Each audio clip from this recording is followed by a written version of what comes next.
#Men2, #mains right, मर्द का दर्द, राष्ट्रीय महिला आयोग की तरह राष्ट्रीय पुरुष आयोग बने, स्यूडो फेमिनिस्ट, ये सारे शब्द सोशल मीडिया से लेकर गली मोहल्ले टीवी डिबेट पर सुनने को मिल रहे हैं।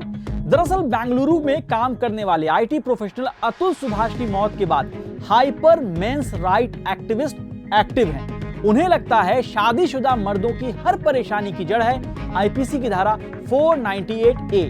कई पुरुष कह रहे हैं कि घरेलू हिंसा यानी डोमेस्टिक वायलेंस, दहेज से जुड़े मामलों में ज्यादातर महिलाएं झूठे केस ही कराती हैं। लेकिन सवाल है कि क्या ये सच में ऐसा है?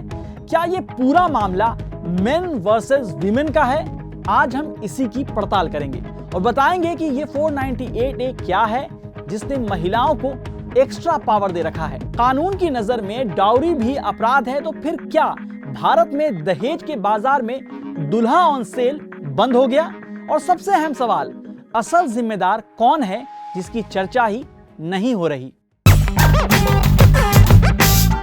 वीडियो आगे देखने से पहले आपसे एक appeal, male, female, transgender, minority, majority, Adivasi, Dalit, बच्चे, बूढ़े, शहर में रहने वाले हों या गांव में, हर जरूरी मुद्दों पर हम आपकी आवाज बनने की कोशिश करते रहे हैं और आगे भी आपकी आवाज सुनी जाए, इसके लिए आपको हमारे साथ आना होगा क्विंट के मेंबर बनकर। अब बात पहले अतुल सुभाष की, जिनकी मौत बेंगलुरु में हुई। बिहार के रहने वाले अतुल सुभाष ने मरने से पहले 24 पन्ने का सुसाइड नोट लिखा और 1 घंटे 21 मिनट का वीडियो बनाया, जिसमें उन्होंने अपनी पत्नी से लेकर ससुराल वालों और फैमिली कोर्ट की जज पर बड़े आरोप लगाए। नोट में अतुल ने बताया कि पत्नी निकिता और उसके परिवार वालों ने उन पर घरेलू हिंसा, हत्या की कोशिश, दहेज प्रताड़ना समेत 9 केस दर्ज करवा दिए थे। अतुल कई महीनों से अपने बच्चे से नहीं मिले थे।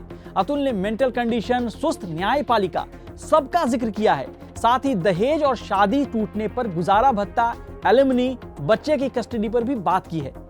अतुल ने जिन मुद्दों की तरफ फोकस किया है वो सब अहम हैं, लेकिन क्या सालों की लड़ाई के बाद घरेलू हिंसा, तलाक, दहेज की वजह से हो रही हत्याओं से लड़ने के लिए बने कानूनों को मेन वर्सेस वीमेन कहकर रद्द कर देना चाहिए? चलिए आपको कुछ आंकड़े दिखाते हैं जिसका मकसद मेन वर्सेस वीमेन की लड़ाई बढ़ाना नहीं बल्कि इस परेशानी की जड़ में जाना है।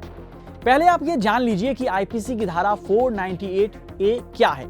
साल 1983 में 498A लाया गया। इसके मुताबिक अगर कोई पति या उसके रिश्तेदार पत्नी का मानसिक और शारीरिक उत्पीड़न करते हैं तो उन्हें 3 साल की सजा और जुर्माना या दोनों हो सकते हैं। ये गैर जमानती अपराध है।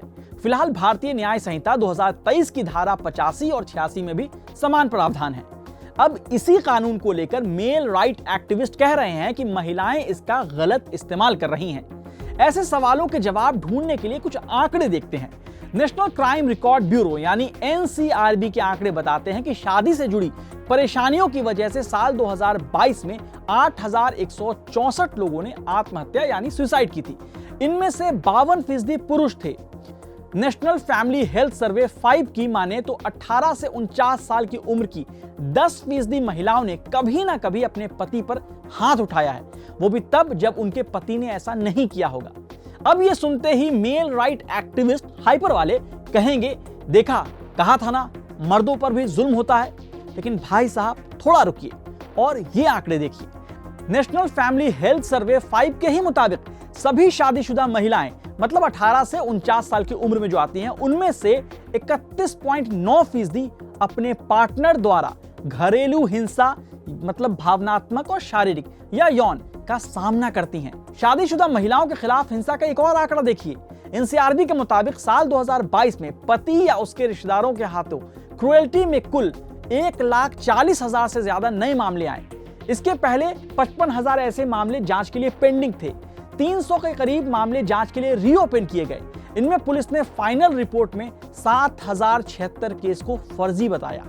इसी तरह एनसीआरबी की 2021 की रिपोर्ट से पता चलता है कि महिलाओं के खिलाफ अपराध के तहत 4,28,000 मामले में से ज्यादातर 1,36,000 मामले मतलब करीब 33% भारतीय दंड संहिता यानी आईपीसी की धारा 498 के तहत दर्ज किए गए और इन 1,36,000 मामलों में से सिर्फ 6,938 मामले को पुलिस जांच में गलत या झूठा पाया गया। मतलब ये ज्यादातर मामलों में महिलाएं झूठा केस कर रही हैं, ये कहना बिल्कुल गलत होगा। ये ऐसा ही है जैसे ये कहना कि SC/ST एक्ट का ज्यादातर लोग गलत इस्तेमाल कर रहे हैं। हाँ, ये भी सच है कि हर कानून की कमियां, लूप होल्स का फायदा कई लोग उठा रहे हैं। जैसे आप UAPA, NSA, ED का PMLA यानी prevention of money laundering act देख लीजिए। कई लोगों को परेशान करने, बदनाम करने के लिए उन पर केस दर्ज किए गए, उन्हें सालों जेल में रखा गया और बाद में कई लोग बाइज्जत बरी हुए।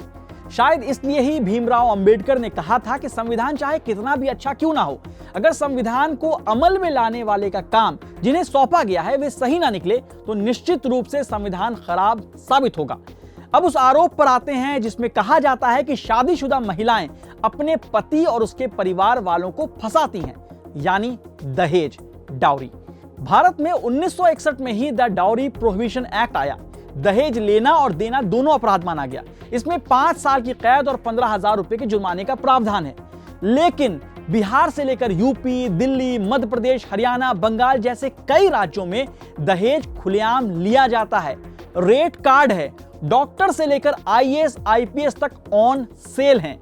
यही वजह है कि साल 2022 में भारत में लगभग 6,450 दहेज से जुड़ी हत्याएं हुई।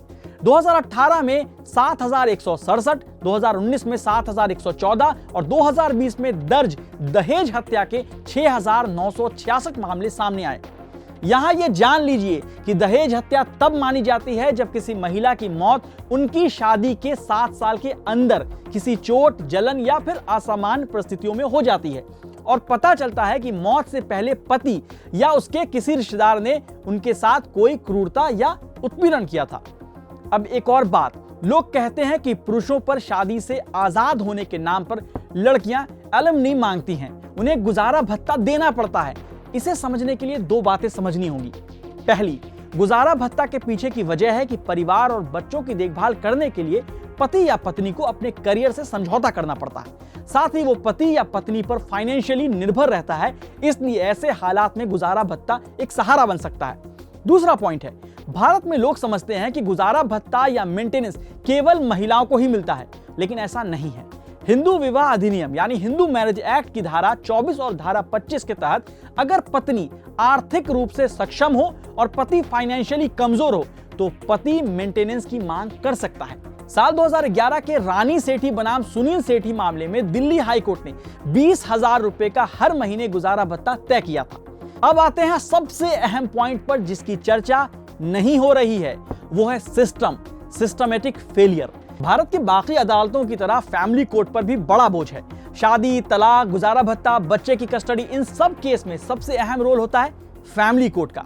अतुल सुभाष का केस हो या किसी और का, बार बार अदालत, पुलिस, कानूनी प्रोसेस में कमी सामने आ रही है।